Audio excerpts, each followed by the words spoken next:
Violent turbulence rocks Garuda Flight 421. Where did this come from? Strap in. Saat itu sangat keras sekali.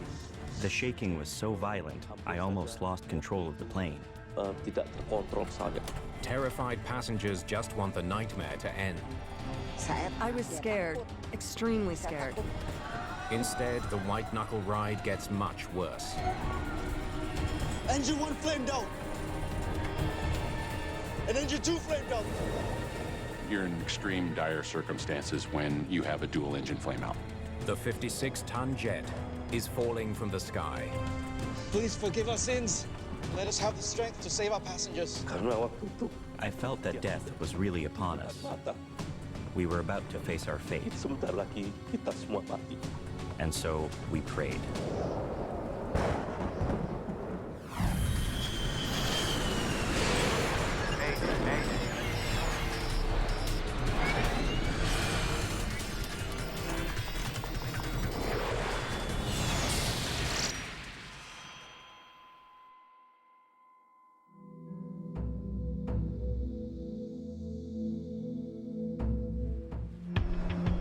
A Boeing 737 cruises high above the islands of Indonesia. The crew of Garuda Indonesia 421 is about halfway through a short domestic flight. Saat itu kami sudah We were at 28,000 feet on the way to Adi Sucipto Airport in Yogyakarta. di Yogyakarta. Captain Abdul Rozak is a senior pilot with Indonesia's national airline. How does the weather look in Yogyakarta? His first officer is Harry Gunawan. Should be fine, but there might be a bit of rain.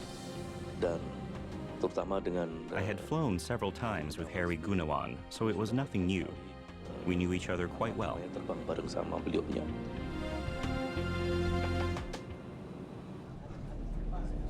Today, the cabin crew is responsible for 54 passengers. Madam, can I offer you a drink? Yes, I'll have tea, please. Tuhu Wasano has been a Garuda flight attendant for 16 years. Service normal kepada penumpang. Saya sampaikan sama penumpang. Everything was normal. We offered food and drinks for the passengers, we checked the cabin, and we chatted. Jaga bin ngobrol-ngobrol sama penumpang, apa gitu. Thank you.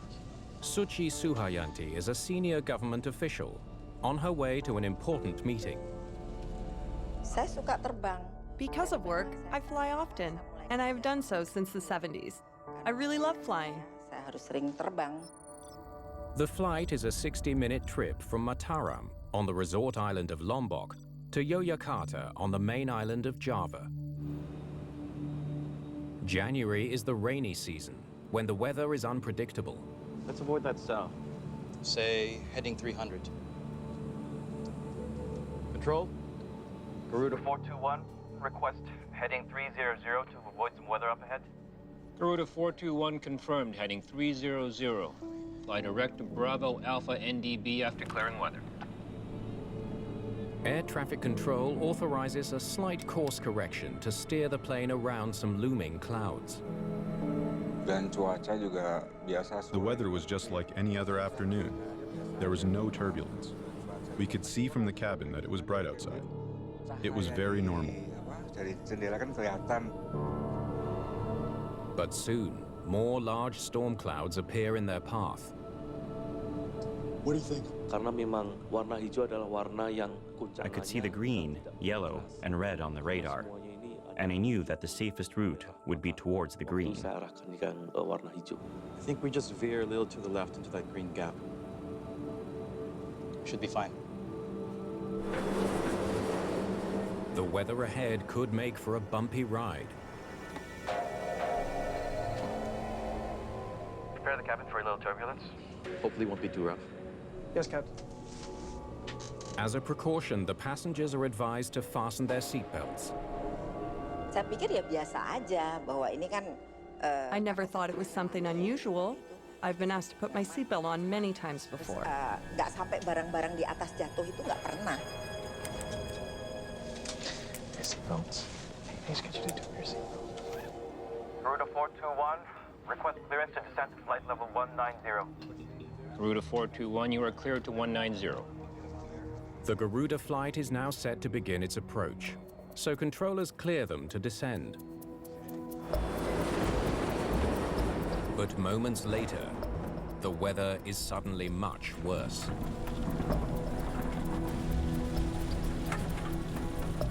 Where did this come from? Well, we're in it now. Strap in. Saat saya arahkan ke warna hijau dan I had directed the plane towards the green, warna hijau itu sendiri tidak kencang. but as soon as I entered the cloud, everything went red. Warna hijau ternyata dia berubah menjadi merah.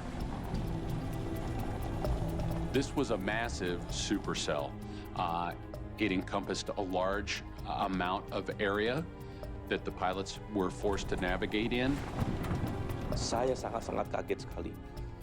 I was extremely surprised. We'd already entered the cloud, so like it or not, we had to go through the storm. Saya harus lewatin itu, awan itu sendiri. The sudden turbulence is far worse than anyone in the cabin was expecting. Mulailah masuk ke dalam cuaca yang We started to feel the plane shaking violently, and some people started to scream. orang pada berteriak. The turbulence made walking impossible. The trays were flying around.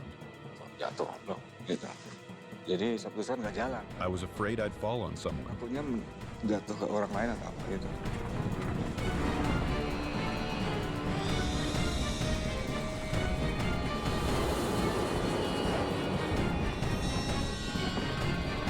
Saat itu sangat keras kan. The shaking was so violent, I almost lost control of the plane. Itu tidak terkontrol saja. The engines! The captain spots a serious problem. Yes, sir. 1 and 2 are dropping. They're suddenly losing engine power. Increasing thrust! Nothing. Keep your eyes on them. Sir, Moments later, the crisis gets even worse. engine 1 flamed out. Confirmed. And engine 2 flamed out. Both engines have flamed out, the combustion process extinguished. You're in extreme dire circumstances when you have a dual engine flameout. The plane now has no thrust at all. Inside, they've lost primary electricity. All systems switch to backup power. Tiba-tiba All of a sudden, the emergency lights came on. I was shocked to see that. kok nyala sebenarnya. Berarti ini emergency. Captain Rozak struggles to keep the plane steady as the altitude starts to drop. Akhirnya I immediately yelled for the emergency checklist. emergency checklist. Perform engine flameout procedure. Engine start switches to flight. Engine start switches to flight. Start levers to cut off. Start levers to cut You off. take both start levers for both the number 1 and the number 2 engine and put them back in the run position. And then you wait to see if the engines light off. Timing. 30 seconds. The restart procedure demands patience. Kemudian di timing. We timed it for 30 seconds, as is the protocol, and waited for them to light up. Setelah di timing 30 second, tidak ada light up. Just to see my family again. Please help us, God. Just to see my family again. Saya cuma bayangkan, aduh, saya nggak akan ketemu lagi. I thought I probably wouldn't see my husband or children again. I was praying for God to help me because I wasn't ready to die. Lu mau mati saat ini.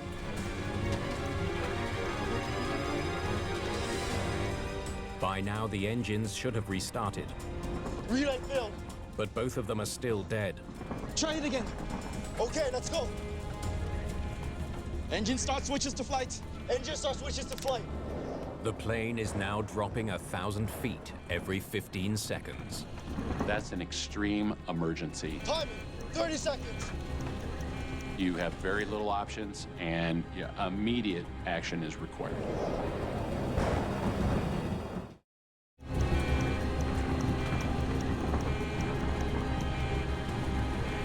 Nothing.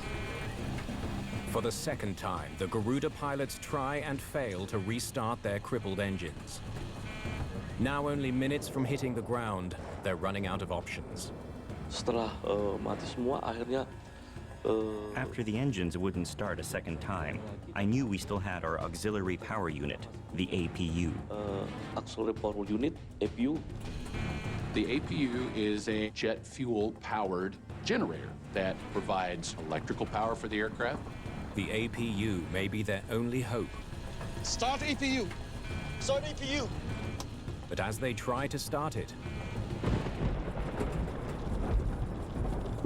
We've lost all power. catastrophe strikes. When he tried to turn on the standby generator, everything shut down. Mati semua. Okay, figure it out. Listrik mati. Kemudian instrumen mati. Electricity was gone. Flight instruments gone. Everything went dark. I had no tools to fly the plane. Reference untuk terbang itu sendiri. Controllers are stunned to see Flight 421 vanish from radar. Garuda 421, do you read me? 421, please report your position.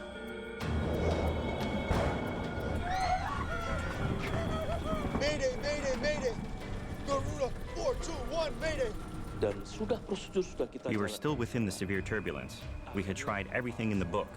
So my co-pilot grabbed the mic and yelled, "Mayday, mayday, mayday." Mayday, mayday, mayday. Garuda 421, mayday. But controllers can't hear the desperate call. Garuda 421, do you read me? Please report your position. Mayday, mayday, mayday. Garuda 421. They've lost all contact with the stricken plane. I heard, Mayday, Mayday. Then I overheard they were saying, no power, no power. Nggak ada power. No power, no radio. That's when I realized the plane had no working engine. Everything was off. No power, no radio. What do we have? Emergency instruments only. They would have the standby attitude indicator or horizon, the standby airspeed indicator, and a magnetic compass. We're in God's hands now.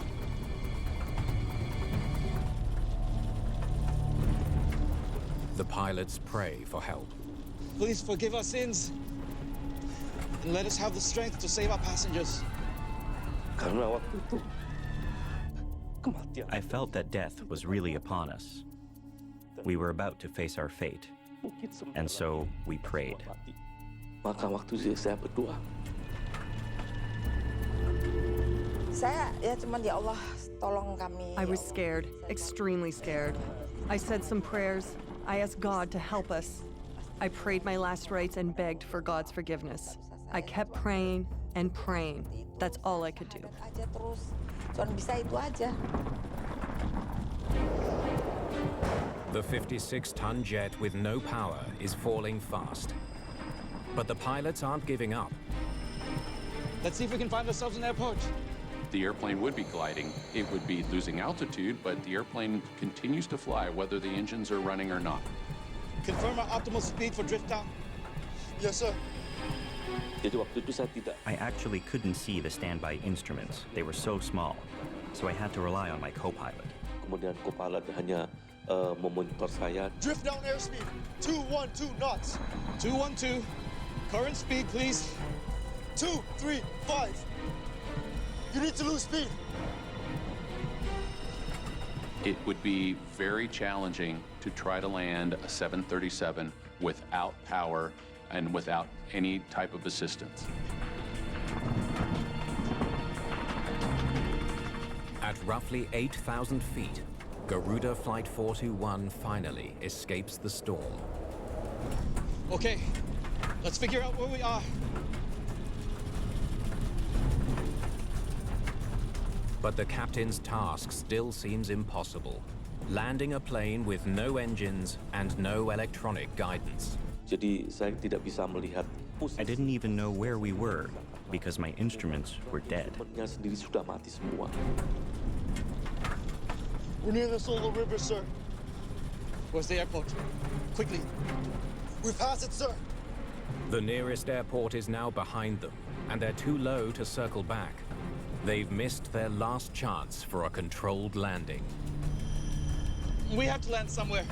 Let's see what we've got. Berat pesawat 56 ton. The plane weighs 56 tons. Dia You can imagine how fast we were descending. jatuh ke bawahnya. We had to decide in seconds where we could land the plane. Kita menentukan kita harus kemana. Dropping lower and lower, the crew of Garuda 421 scrambles to find somewhere to land.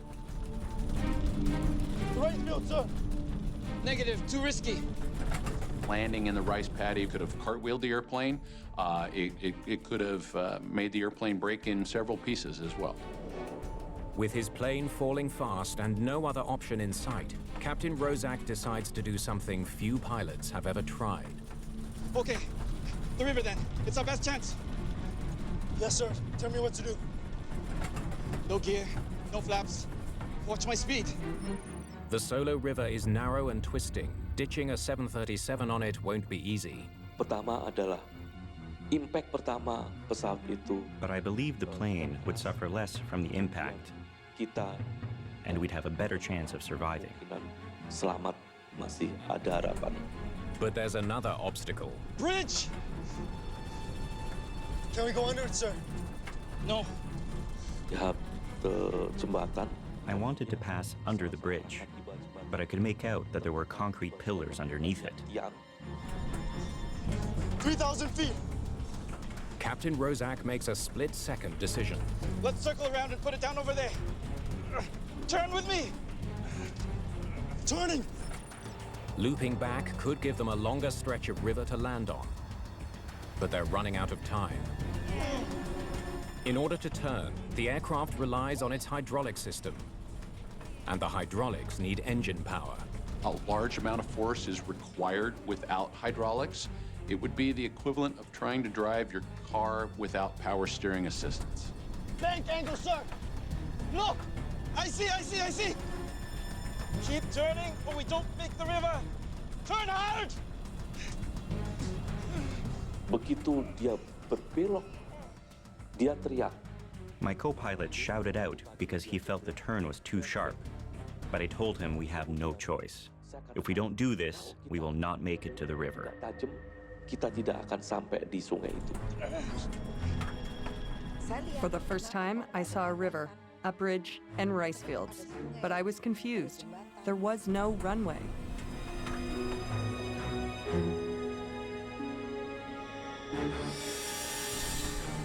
Speed! 170, sir. That'll do.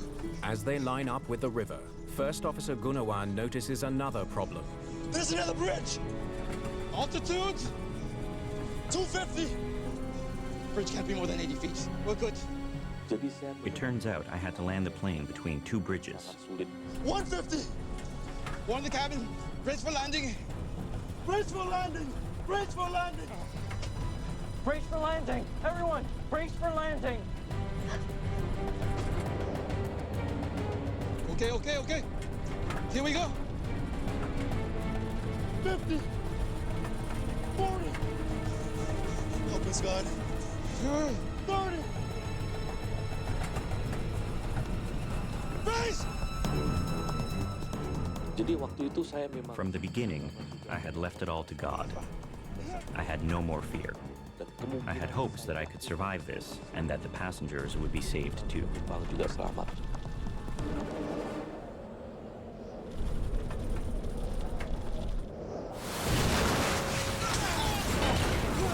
Flight 421 hits the water at almost 200 miles an hour.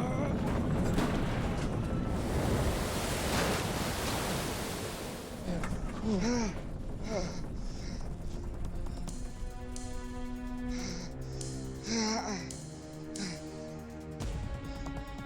okay?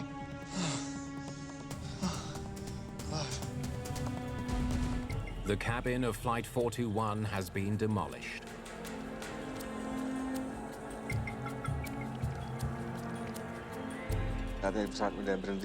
When the plane finally stopped after the emergency landing, I was very relieved and grateful. Saya bilang, Alhamdulillah ya Allah. I wondered if there was blood on my feet.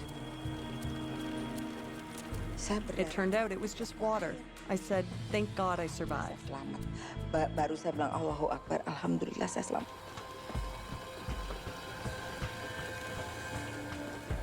I began the evacuation process. I helped the passengers who were near me at the front of the plane.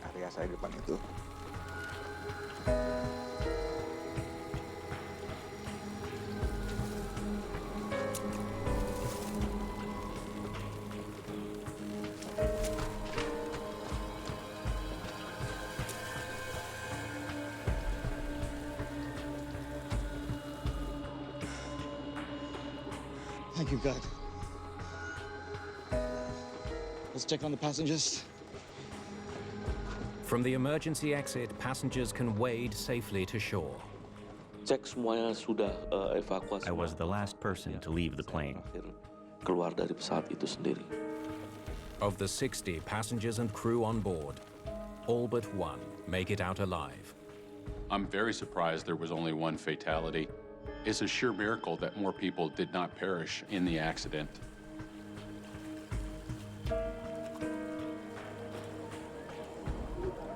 Despite the skillful landing, the sight of a 737 ditched in an Indonesian river is disturbing.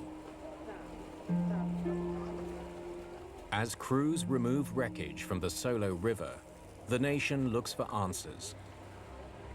How could a state-of-the-art airplane simply shut down in mid-air?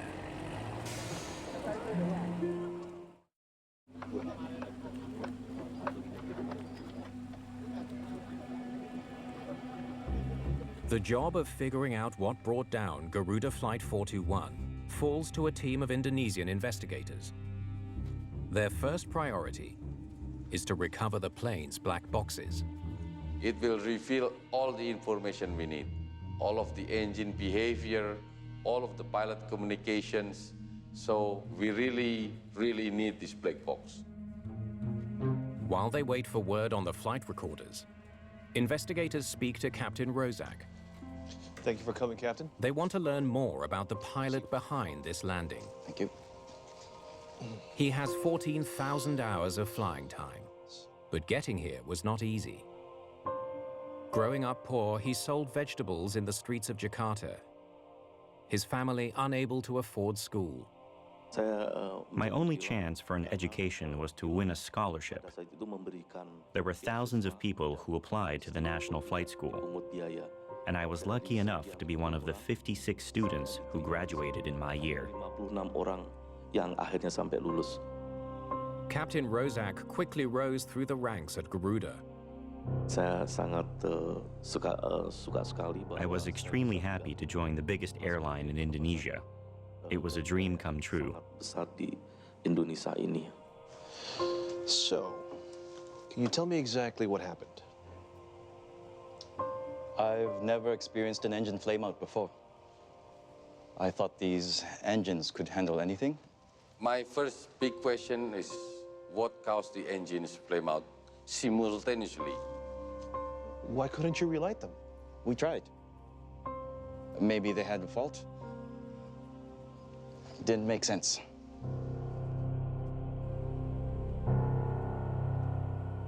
The downed Boeing plane was equipped with two CFM56 engines, one of the most advanced turbofan designs in the world. The power plant draws in cold air with a large fan at the inlet. A series of blades then compress some of the air before it's mixed with fuel and ignited in the burner. Combustion spins turbines in the core that drive the engine and push hot exhaust gases out of the rear nozzle at high speed. So there's probably 4,000 to 6,000 CFM56 in use at the moment. It's a very reliable engine and has a very good history. Let's take a look at the occurrence manual.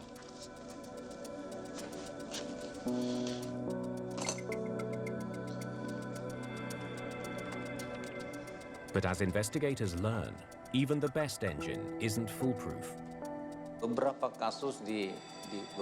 There were some cases with similar aircraft where the engine flamed out. In 1988, TACA Flight 110 got caught in a violent thunderstorm flying from Belize to New Orleans.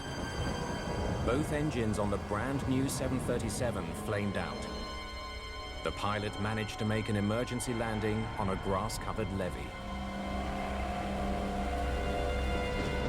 Investigators discover that in response to the near disaster with the TACA flight, the manufacturer redesigned the engine.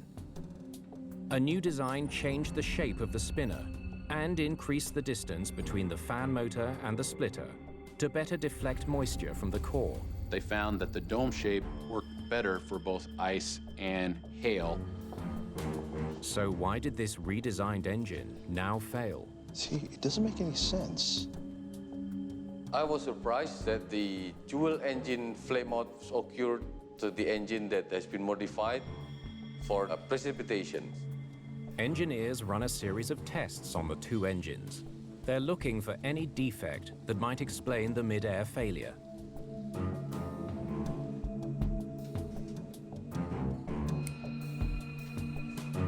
They find nothing. No mechanical faults of any kind. Everything seems to be good.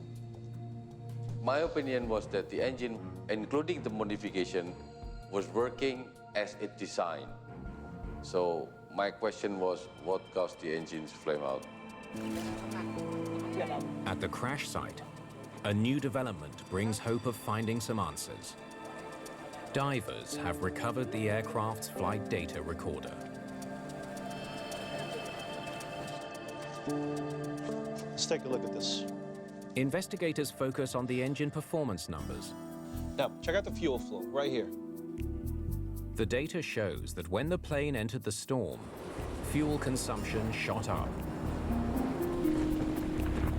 But despite the higher fuel flow, engine speed remained constant.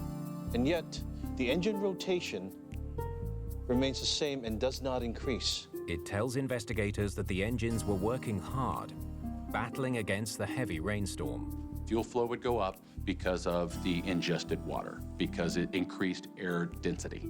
And then suddenly, the engines died. What changed? The plane's engines were specifically designed to handle large volumes of water. Investigators see nothing in the data to explain why they suddenly cut out. What went wrong is still a mystery. But just as one lead fails to pan out, another turns up. Searchers pull the cockpit voice recorder from the mud of the Solo River. So, let's hear what was happening inside the cockpit. You plugged in? Go ahead. Let's avoid that sound. Say... At the start of the recording, the audio quality is good. Garuda 421, request heading 300 to... Yes, sir, 1 and 2 Whoa. Slow down a bit. But soon, noise from the pounding storm makes it almost impossible to decipher sounds in the cockpit. Can you isolate the voices? Investigators can no longer make out what the pilots are saying.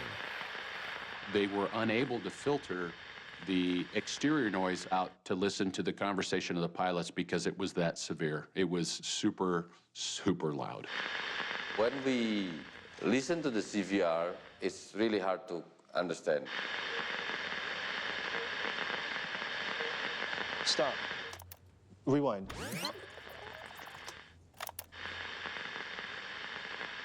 Try again. Then, in the last seconds of the recording, a non-human voice can be heard.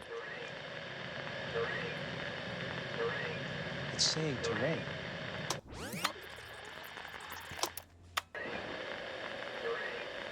It's a ground proximity warning. Investigators have stumbled across a huge clue.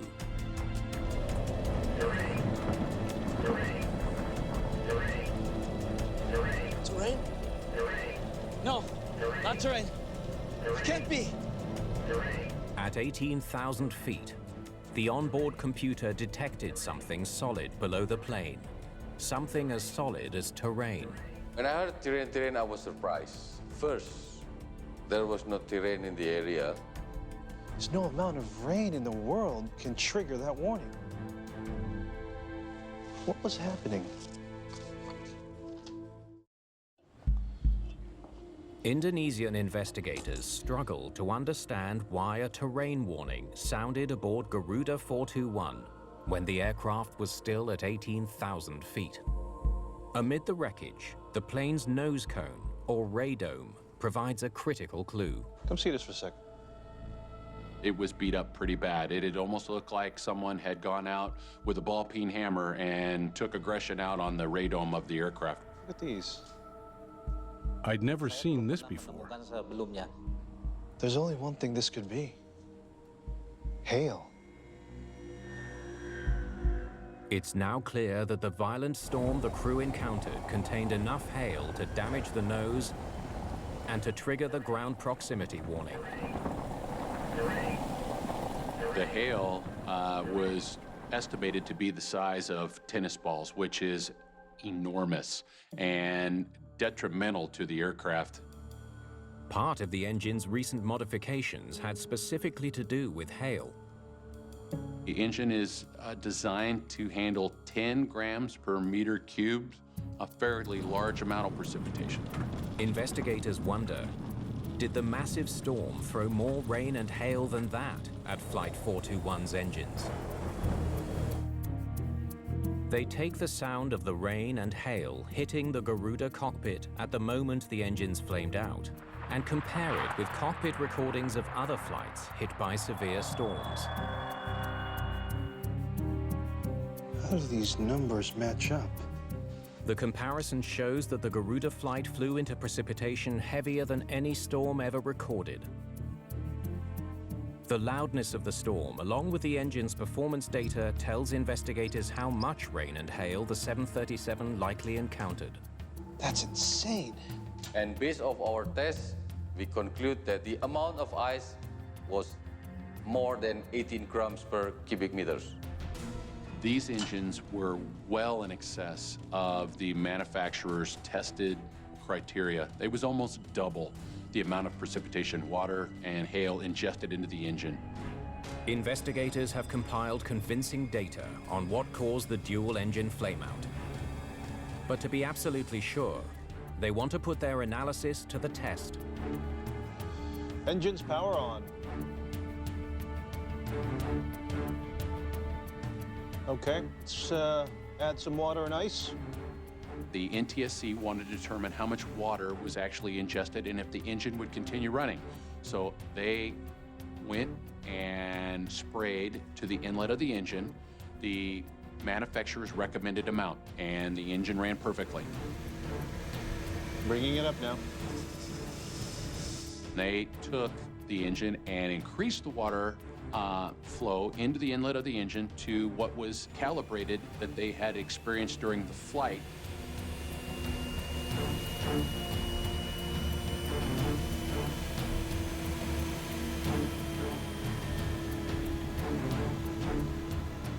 I think we have our answers here why the engines died. The engine test leaves no doubt. That was a big aha moment for them, because adding the ice to the water caused the engine to finally stop. A violent storm combining heavy rain and giant hail extinguished both engines on Flight 421. But the investigation isn't over. There's another mystery still to solve. Why did Flight 421 fly into such a severe storm in the first place? Why were the 737's advanced navigation systems Let's avoid that south. not enough to help the crew steer clear of dangerous weather? Investigators review the satellite weather data from the day of the crash. Let's take a look at this radar map, Captain. Okay. So, your track took you straight into the worst part of the storm. Why did Captain Rozak choose such a dangerous route? The plane's weather radar should have helped them find a way around the storm. Why would you enter the storm? Why not detour? I think we just veer a little to the left into that green gap. Should be fine. Pilots were of the impression that they had an opening that went all the way through the weather. The radar showed green. We should have been safe. Why would your radar indicate a safe passage? I don't know. But suddenly everything changed. It seems the radar didn't pick up the danger ahead. Where did this come from? The alley that they were trying to go down closed up on them and was not the good flight path that they were hoping for. Investigators need to know why. Strap in. So this They consult a radar expert is where they entered the storm. and learn that pilots can face the dangers of something called radar shadowing. Radar shadowing is the radar's inability to identify other weather that could be in front of you that you're trying to avoid. Radar shadow? Radar shadows occur when precipitation is so severe, radio waves can't penetrate the skies ahead. A shadow appears on the pilot's screen as a dark gap. So it would be deceiving that you were flying into some good weather, and in reality, you were entering into another severe storm. The Garuda plane's dangerous flight path finally makes sense. So what you're saying is they sought refuge on the radar shadow. The crew didn't realize they were flying into weather severe enough to knock out their engines. But there's still one unanswered question. The hailstorm killed the engines. Start APU. But what killed the 737's power supply? We've lost all power. Hingga pada tahap terakhir dia lakukan prosedur, tiba-tiba The plane lost its electrical supply, which means there was no power left on board at all. We were very concerned and needed to find out why this happened. mesin. Kenapa electrical sampai habis?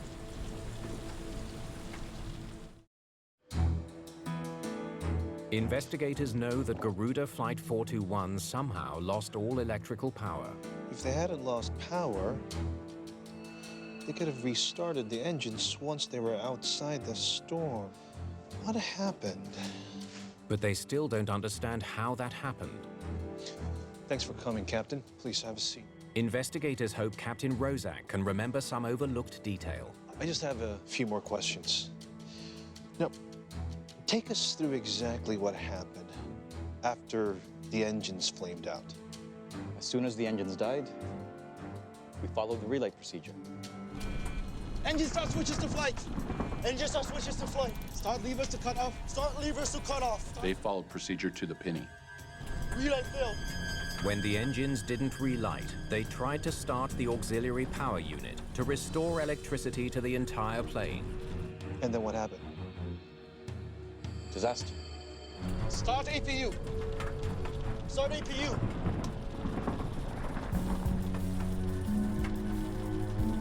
We've lost all power. Unfortunately, after 2 attempts to restart the engines and trying to start the APU, it depleted the battery. Heavy-duty aircraft batteries almost never die mid-flight.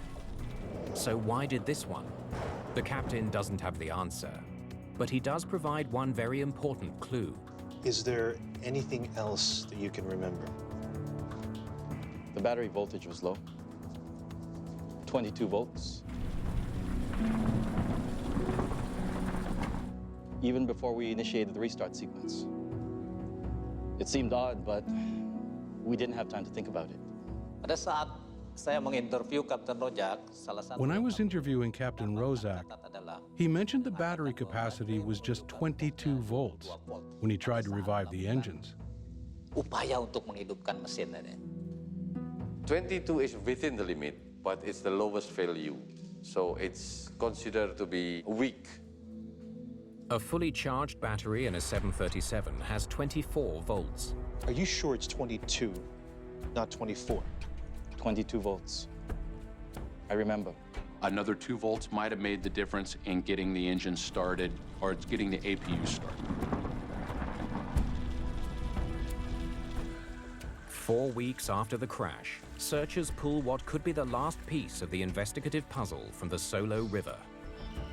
The battery from Flight 421. One of its 20 cells shows signs of damage from before the crash. Evidence that seems consistent with the captain's observations. We found the cell condition was one of the most damaged. and has reduced the battery capability quite significant. But how significant was the damage? Was the battery too weak to restart a flamed-out engine? Investigators stage a test to find out. Let's start water and ice up to 18 grams per cubic meter. They replicate the flight conditions and follow the exact procedure the pilots used trying to restart their engines. Okay, initiate restart engine procedure. Engine start switches to flight. Engine start switches to flight. Start levers to cut off. Start levers to cut off. Start levers to idle. Start levers to idle.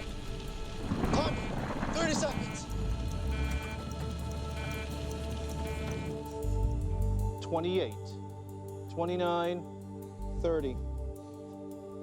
Okay, first attempt failed. Battery to 20 volts. Keep precipitation ready, and let's see what happens to the battery in a second attempt. All right? So we'll start timing once again, and we're going. Try it again. Engine start switches to flight. Engine start switches to flight. Start levers to idle. Start levers to idle. Time, 30 seconds. 28, 29, 30. Battery has dropped to 12 volts, making it practically useless. And now try to start the APU. Start APU.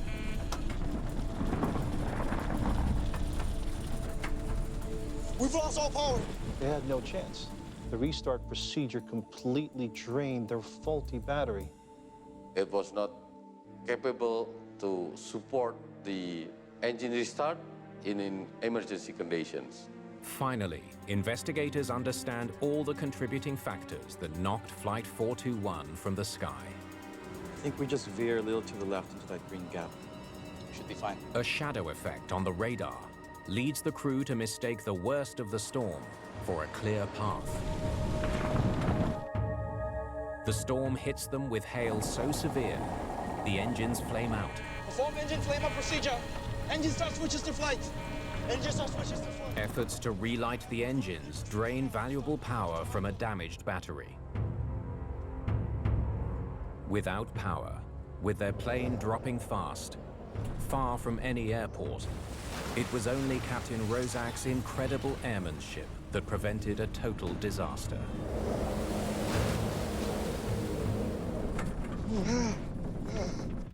In their official report, investigators recommend better radar training for flight crews to help them navigate extreme weather. They also call for new procedures for flying in heavy rain and hail with the CFM56 engine, such as increasing the throttle setting when entering a storm. In recognition of their heroism, Captain Abdul Rozak and First Officer Harry Gunawan receive congratulations from the Indonesian president. It's the biggest honor I will ever receive in my life. Beyond the public recognition, the crew has received enduring gratitude. He saved so many lives on board the plane. For that, I salute Captain Rozak. Mereka berdua adalah orang. We felt the two of them were chosen by God to bring us to safety on the river. They were our heroes. Sampai mendarat, mereka adalah pahlawan.